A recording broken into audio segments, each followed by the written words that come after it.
Hello दोस्तों, आज हम बात करेंगे यदि किसी व्यक्ति को डायबिटीज़ है और उसको शुगर कम करने वाली जो टैबलेट्स चल रही हैं उसको लेने में या उसको मैनेज करने में कौन कौन सी कॉमन गलतियां हैं जो लोग करते हैं। इंसुलिन संबंधित हमने एक अलग से वीडियो किया है। आज हम बात करेंगे स्पेसिफिकली टैबलेट्स पर कि इनको लेने में लोग कौन कौन सी कॉमन गलतियां करते हैं। इनको डिस्कस करने का पर्पज़ ये है कि ये गलतियां को हम ना दोहराएं और हमारा मैनेजमेंट शुगर का या डायबिटीज़ का कॉम्प्रोमाइज़ ना हो। टॉपिक पर जाने से पहले जो लोग हमारे चैनल पर नए हैं उन्हें रिक्वेस्ट करूंगा कि चैनल को सब्सक्राइब करें, वीडियोस को लाइक करें, शेयर करें, फॉलो करें, कमेंट करें, पूरा देखें। टॉपिक बहुत ही इंपॉर्टेंट है, इसे अंत तक देखिएगा। चलिए शुरू करते हैं इंपॉर्टेंट वीडियो।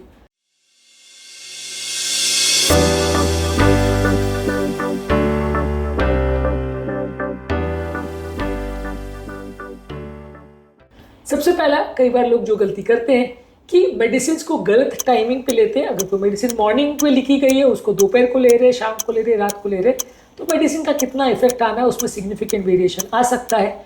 हर एक मेडिसिन का एक स्पेसिफाइड टाइम होता है जब उस मेडिसिन में बेस्ट असर करने का चांसेस होता है। जो डॉक्टर ने आपको प्रिस्क्राइब किया उसके हिसाब से मेडिसिन को फॉलो करें तो ज़्यादा अच्छा है। अलग अलग मेडिसिन का अलग डोज रिस्पॉन्स पैटर्न होता है क्योंकि हर मेडिसिन को देने के बाद कुछ घंटे के बाद उसका एक मैक्सिमम एक्शन होता है, कुछ और घंटे के बाद उसका एक्शन कम होने लगता है। तो ये सब को देख के ही उसका टाइमिंग डिसाइड होता है। ये मामला डायबिटीज़ मेडिसिन में सबसे ज़्यादा ज़रूरी है बाकी किसी भी और मेडिसिन की अपेक्षा, इसलिए इसको ध्यान में रखते हुए मेडिसिन की टाइमिंग को बहुत ज़्यादा चेंज ना करें तो अच्छा है। इसके अलावा मेडिसिन जो शुगर की दी जाती है वो अक्सर आपके खाने के साथ अलाइंड होती है।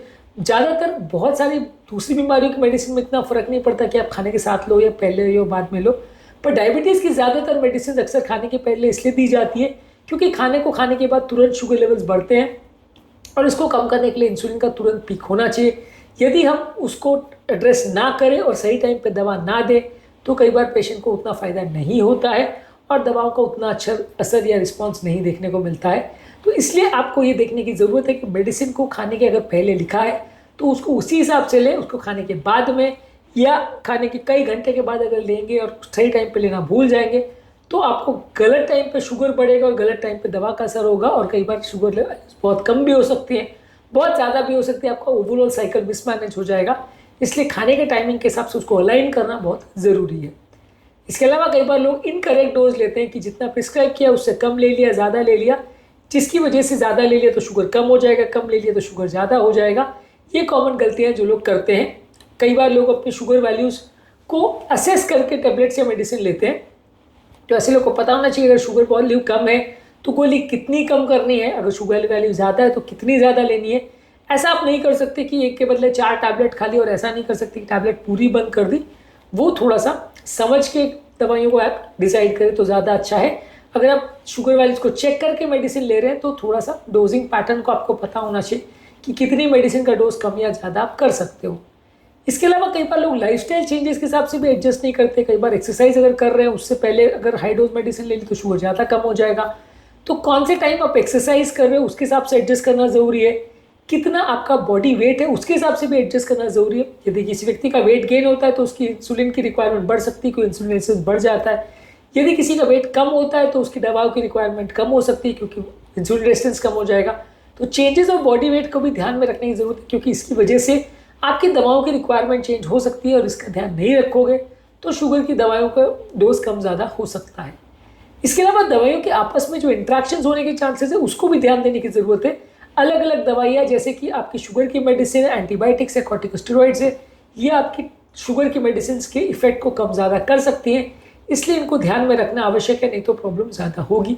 इसके अलावा कई बार अगर आपने मेडिसिन को बिना किसी गाइडेंस के अगर कंटिन्यू करते हो, बिना किसी डॉक्टर को दिखाए, तो कई बार कितनी मेडिसिन लेनी है, क्या लेनी है, उसमें अक्सर गलतियाँ होती है। कई लोग ऐसा करते हैं कि साल 2-2 साल के बाद डॉक्टर को दिखाने आते हैं और उस दौरान सारी मेडिसिन कंटिन्यू करते रहते हैं, शुगर को चेक भी नहीं कराते हैं, बस लेते रहते हैं। तो ये पूरी तरह से गलत है। अलग अलग टाइम पर जब तक डोज को प्रॉपरली टाइट्रेट नहीं किया जाएगा तब तक मेडिसिन का प्रॉपर इफेक्ट नहीं आएगा और आपको बार बार प्रॉब्लम्स आएगी।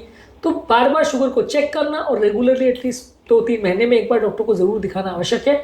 आप अगर कई साल तक डॉक्टर के पास नहीं आएंगे तो शुगर का कंट्रोल लॉन्ग टर्म कॉम्प्रोमाइज ही रहेगा और आपको साइड इफेक्ट्स और प्रॉब्लम्स कई गुना ज़्यादा होंगे। अगला कॉमन मिस्टेक है कि लोग दवाइयों के डोजेस को स्किप कर देते हैं। आज मन नहीं हुआ, आज नहीं खाया, या कई बार बिना मन किया तो कई दिनों तक बंद कर दिया, फिर लेना चालू कर दिया। जब इंसुलिन की रिक्वायरमेंट बहुत बढ़ गई या जब शुगर वैल्यूज बहुत ज़्यादा बढ़ गए तो लेना चालू कर दिया। फिर शुगर वैल्यू एक बार कम हो गया, थोड़ा हाइपोग्लाइसीमिया हो गया तो फिर बंद कर दिया। तो अगर आप इरेगुलरली मेडिसिन को लोगे तो उससे प्रॉपर इफेक्ट नहीं आएगा, साइड इफेक्ट्स भी ज़्यादा होंगे, बीमारी पर कंट्रोल भी प्रॉपर नहीं होगा। इसलिए प्रॉपर टाइम पे प्रॉपर मेडिसिन को लेते रहना और उसको प्रॉपर्ली मैनेज करना बिना बंद किए ये अनिवार्य है। यदि कोई दवा को बंद या मिस कर भी रहे हैं तो बिना डॉक्टर को पूछे नहीं करिए, नहीं तो लॉन्ग टर्म प्रॉब्लम्स ज़्यादा होंगी। इसके अलावा कौन सी दवाई कैसे काम करती है उसका भी समझ होना ज़रूरी है। जैसे SGLT2 इनहिबिटर्स है, वो यूरिन में शुगर बढ़ाती है, तो आपका यूरिन में शुगर वो दवा लेंगे, कुछ अगर आपने खाया या नहीं खाया या कोई किडनी प्रॉब्लम है चाहे नहीं है, शुगर ज़्यादा आएगा।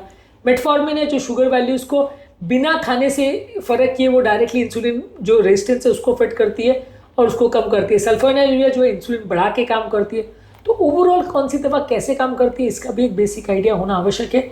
यदि आपको इस बारे में कोई भी आइडिया नहीं है तो फिर थोड़ा सा मिस्टेक्स होने का चांस ज़्यादा रहता है कि इस दवाई को कब यूज़ करना है, कब नहीं करना है, किससे क्या फ़ायदे हैं, किसके बारे में क्या नुकसान है।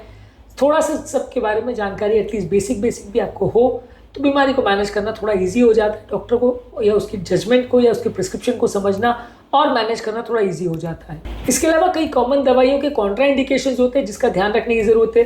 मान लीजिए अगर SGLT2 इनहिबिटर से यूरिन में इन्फेक्शन हो रहा है तो उसको नहीं लेना है। किडनी का डैमेज हो गया तो मेटफॉर्मिन नहीं लेना है। अगर कोई दवा को आपको खाने के पहले लेना, आप नहीं ले रहे हो, मेटफॉर्मिन को खाने के साथ लेना है, नहीं तो आपको साइड इफेक्ट्स होंगे, वो आप नहीं कर रहे हो। तो कौन सी दवा को किसके साथ लेना है और किसको साथ में नहीं लेना है वो थोड़ा सा ध्यान में रखने की आवश्यकता है, नहीं तो उसके इफेक्ट्स और साइड इफेक्ट्स में थोड़ा इश्यूज होगा। तो हर एक दवाई के क्या इंस्ट्रक्शंस है और क्या उसके इंडिकेशंस, कॉन्ट्राइंडिकेशन, टाइमिंग है, इसके बारे में थोड़ा जानकारी होना ज़रूरी है। गलत तरह से दवाइयों को लेंगे या मिसयूज़ करेंगे तो फायदे के बदले नुकसान होगा। इसके अलावा यदि किसी व्यक्ति को लिवर या किडनी का प्रॉब्लम है तो अलग दवाइयों का डोजेज में सिग्निफिकेंट चेंजेस आते हैं, इसको ध्यान में रखना ज़रूरी है। अगर किसी व्यक्ति को लिवर किडनी का प्रॉब्लम है तो वहाँ पे कई बार शुगर की मेडिसिन के डोजेज कम हो जाते हैं। तो कितना शुगर वेरिएशन हो रहा है और कितना डोज को कम करना है ये डॉक्टर से डिस्कस करके मैनेज करिए, नहीं तो आपको प्रॉब्लम्स होगी और साइड इफेक्ट्स कई गुना ज़्यादा होंगे। इसके अलावा अगर कोई मेडिसिन का साइड इफेक्ट हो रहा है तो उसके बारे में जानना ज़रूरी है।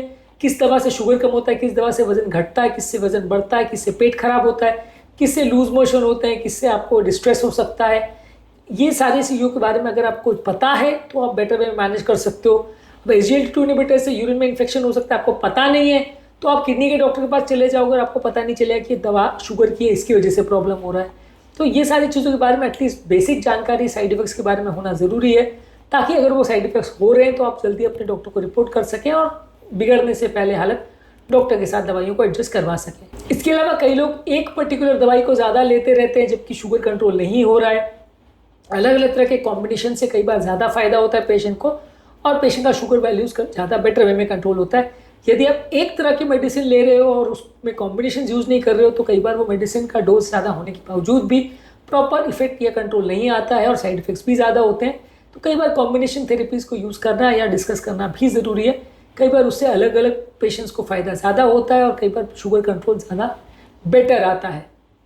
इसके अलावा लोगों को अगर दवाइयों के साथ जो लाइफस्टाइल चेंजेस करने की आवश्यकता है, जो डाइट की ज़रूरत है, जो एक्सरसाइज की ज़रूरत है, जो इंसुलिन रेजिस्टेंस को कम करने के लिए बाकी चीज़ों की आवश्यकता है, यदि उसके बारे में आपको कुछ ज़्यादा नहीं पता है और लॉन्ग टर्म मैनेजमेंट दवाइयों का कैसे करना है उसके बारे में कुछ नहीं पता है, तो ये भी एक बड़ी इंपॉर्टेंट मिस्टेक है जो काफ़ी लोग करते हैं। ये सारी चीज़ों को आपको ध्यान रखने की ज़रूरत है और बाकी चीज़ों को आप अगर फॉलो नहीं करोगे तो आपके दवाइयों का भी उतना अच्छा इफेक्ट नहीं आएगा और लॉन्ग टर्म आपका शुगर का कंट्रोल उतना अच्छा नहीं रहेगा। तो इसलिए बाकी सारी चीज़ों पर भी ध्यान देने की आवश्यकता है जिससे आपका शुगर का कंट्रोल कंपैरेटिवली थोड़ा बेटर होगा। बेसिकली आपको ध्यान ये रखने की ज़रूरत है कि जो भी मेडिसिन दी गई है उसको प्रिस्क्राइब शेड्यूल के हिसाब से लें, शुगर को रेगुलर बेस पे मॉनिटर करते रहें, रेगुलर बेस पे अपने डॉक्टर को दिखाते रहें और दवाइयों के डोजेस को एडजस्ट कराते रहें। दवाइयों के बारे में प्रॉपर जानकारी रखें, चाहे उसके इफेक्ट्स के बारे में, उसके काम करने के तरीके के बारे में, उसके साइड इफेक्ट्स के बारे में, ताकि आप दवाइयों को प्रॉपर वे में मैनेज कर सकें और दवाइयाँ कैसे काम करती है और उसके साथ और क्या क्या आपको करने की आवश्यकता है बेटर डायबिटीज़ कंट्रोल के लिए। ये सारी चीज़ों के बारे में भी जानकारी होना ज़रूरी है, तभी आप अपने डायबिटीज़ को बेटर में मैनेज कर पाओगे। यदि ये सब चीज़ के बारे में जानकारी नहीं है तो अक्सर आपका डायबिटीज़ कंट्रोल कॉम्प्रोमाइज़ होगा। आज के टॉपिक में हमने बात करी कौन कौन सी कॉमन गलतियाँ हैं जो लोग डायबिटीज़ की दवाइयाँ लेते समय करते हैं, जिनको हमें नहीं करना चाहिए ताकि हमारे डायबिटीज़ का कंट्रोल ना बिगड़े। इसके अलावा इंसुलिन संबंधित क्या गलतियाँ होती है और डायबिटीज़ मैनेजमेंट में या हाइपोग्लाइसीमिया में क्या क्या गलतियाँ होती है उसको भी हमने अलग अलग वीडियोज़ में डिस्कस किया है, इनको भी ज़रूर चेकआउट करें। टॉपिक एंड करने से पहले जो लोग हमारे चैनल पर नए हैं उन्हें रिक्वेस्ट करूँगा कि चैनल को सब्सक्राइब करें, वीडियोज़ को लाइक करें, शेयर करें, फॉलो करें, कमेंट करें, पूरा देखें।